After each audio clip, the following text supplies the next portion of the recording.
Merci pour votre constante fidélité au programme de Chérif la télévision. C'est l'heure de votre grande édition dominicale.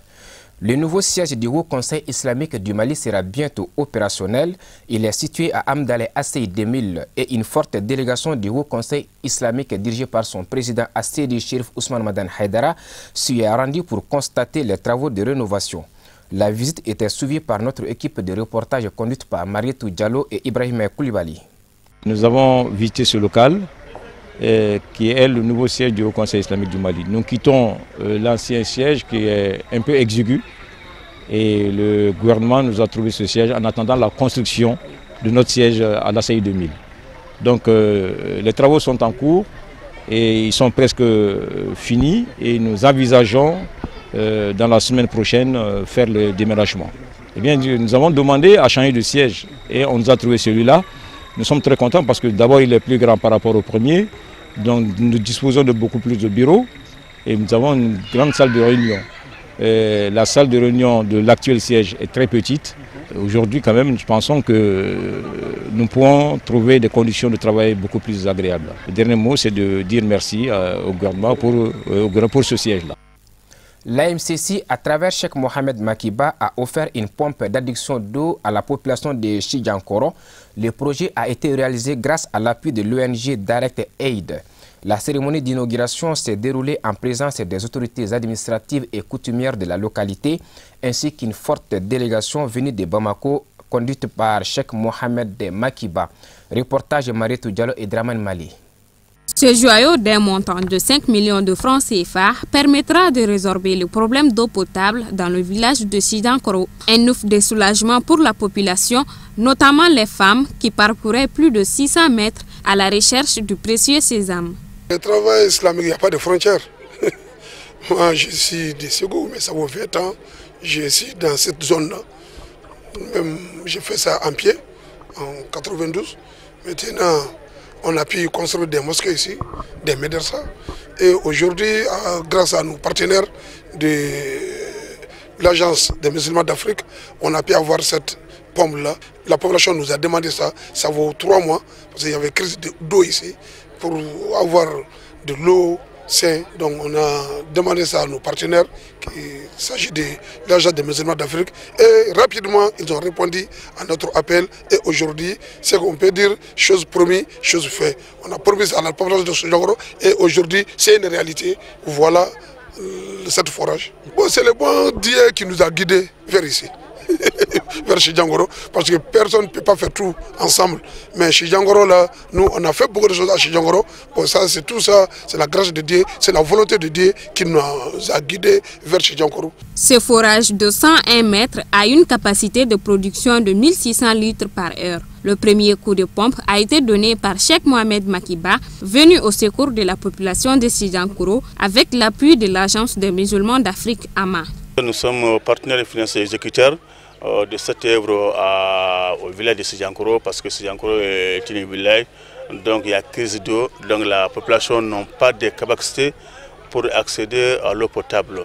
Donc grâce à la demande de nos partenaires, Al-Hajj Makiba qui a également le président du Haut Conseil, grâce à leur demande, à leur étude sur la zone, nous a demandé de faire un forêt au bénéfice de cette population. Donc on a vu que c'est nécessaire et que l'ONG n'a pas retardé parce qu'on est là pour ça. On est là pour ça. Donc on a amené, on a financé une forêt d'une montant de 5 millions au bénéfice de cette population. Aujourd'hui, moi je suis très content d'avoir ce projet. Vraiment, je remercie Makiba et ses compagnons, l'Association musulmane d'Afrique. Vraiment, ce geste, vraiment, je vous remercie beaucoup. Vous êtes là depuis le matin, vous avez attendu ce que les avants ont dit. 600 mètres que les avants allaient chercher de l'eau pour amener dans le centre. Alors vous avez vu. Vraiment, à cause de ça, vraiment, je remercie Makiba et ses compagnons. Très heureuse de cette initiative humanitaire, la population de Chidiankoro a réservé un accueil des grands jours à la délégation composée des représentants des partenaires techniques et financiers et dirigée par Cheikh Mohamed Makiba. Lancement le samedi 17 août dernier du mouvement des Gilets Verts au Palais de la Culture Amadou Hampâté Bâ de Bamako. La cérémonie était présidée par le ministre de l'Environnement, de l'Assainissement et du Développement durable, Ousseini Amio Guindo, en présence de plusieurs associations et d'organisations de la société civile. Amadou Ndiallo, Ibrahim Koulibaly pour le reportage.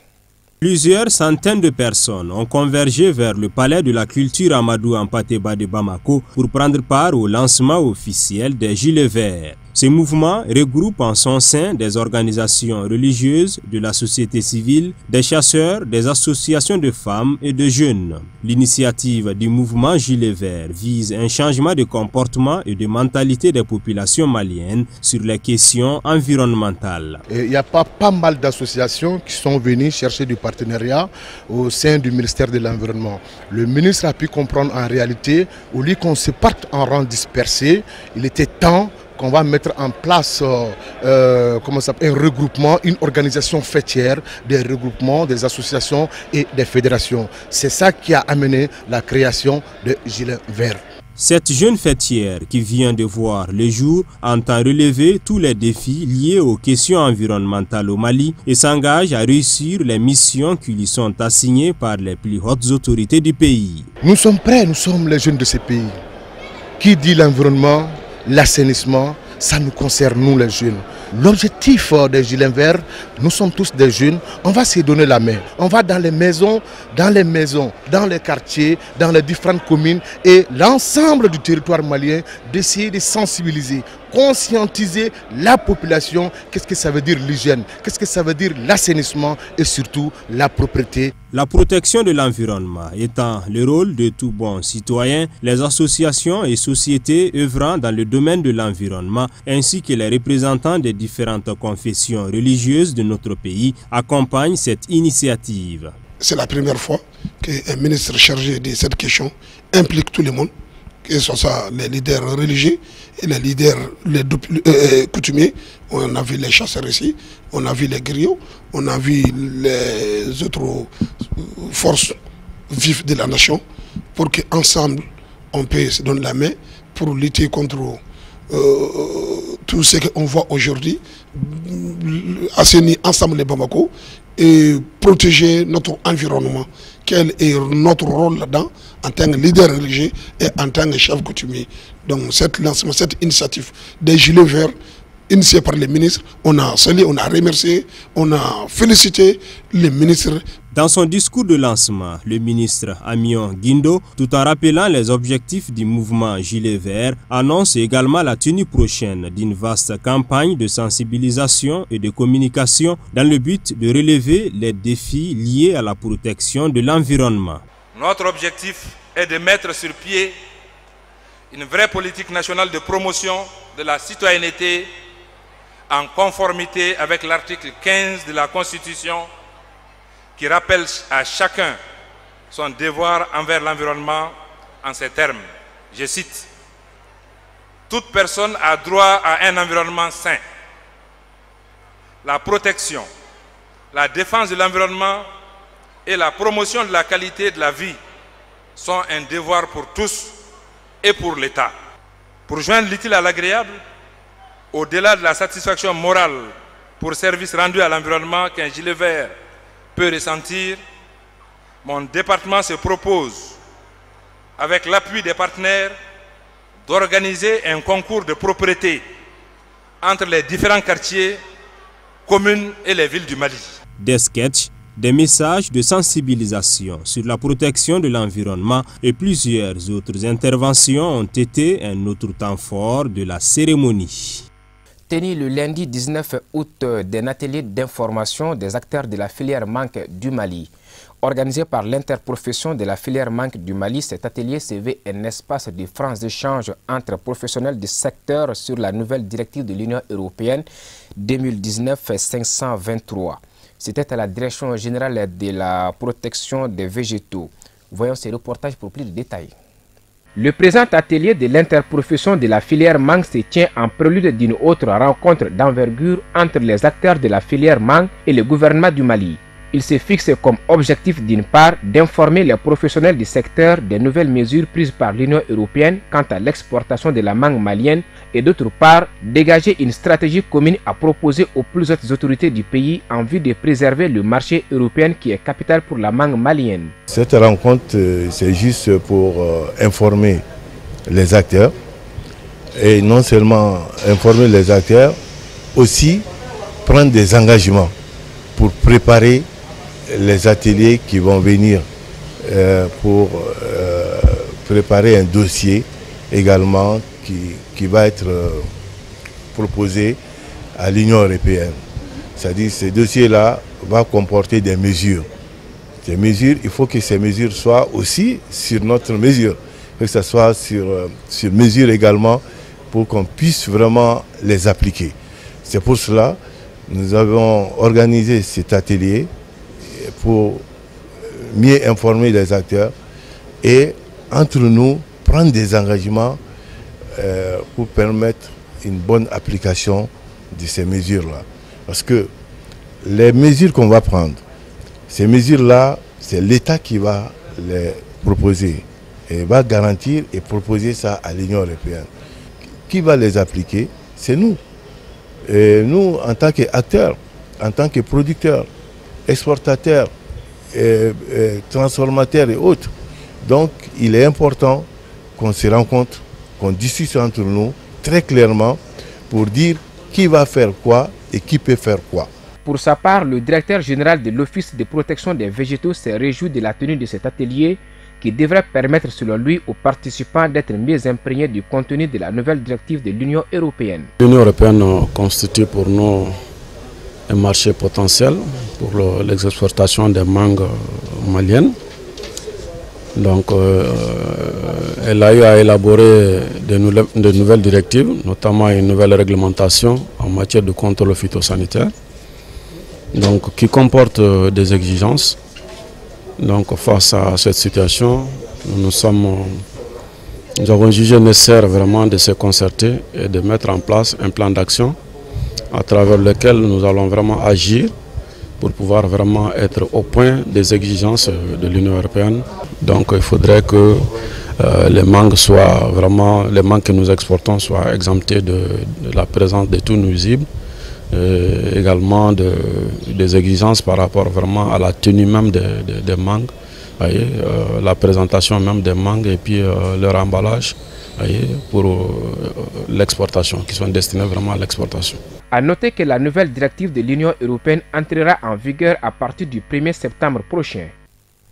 Après avoir successivement sillonné les localités de Yorobougla et Fourou dans la 3e région du Mali, le PDG de l'Agence malienne pour le développement de l'énergie domestique, de l'électrification rurale et sa délégation ont terminé leur visite de terrain par la commune rurale de Loulouni et Sikasso.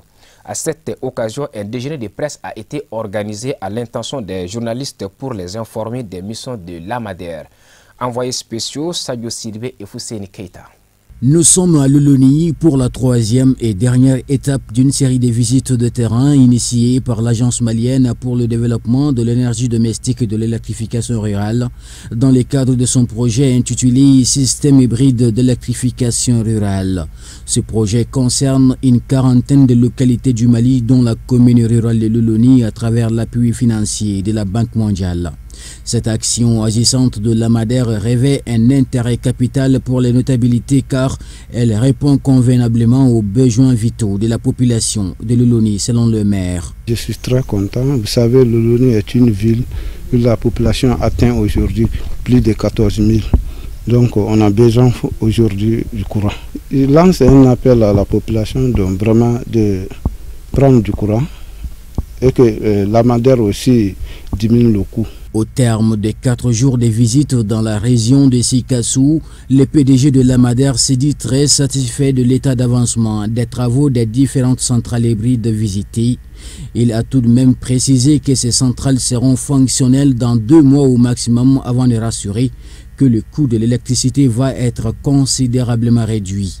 Le coût de réalisation de la centrale hybride de Loulouni s'élève à hauteur de 357 millions de francs CFA, disposant ainsi d'une salle de batterie, des panneaux solaires dont la capacité de stockage va jusqu'à 480 soit 110 kW crête. L'objectif de ce projet est de pouvoir augmenter la durée de service de 18 heures à 20 heures par jour. Tout est à hauteur de souhait. Ce qu'on voit aujourd'hui, c'est fonctionnel. On voit la lumière qui est déjà au niveau de la centrale, là, ça vient d'ici. Mais le fait qu'il ne s'est pas encore raccordé au réseau, donc la population est encore dans le besoin. Yorobola, la puissance était 75 kW crête. À Fourou, c'était 245.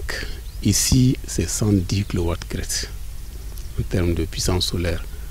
Alors ici, le coût total de ce qu'on voit ici, c'est 357 millions de francs CFA. L'apothéose de cette visite de terrain a été Sikassou, le PDG de l'Agence malienne pour le développement de l'énergie domestique et de l'électrification rurale, a organisé un déjeuner de presse.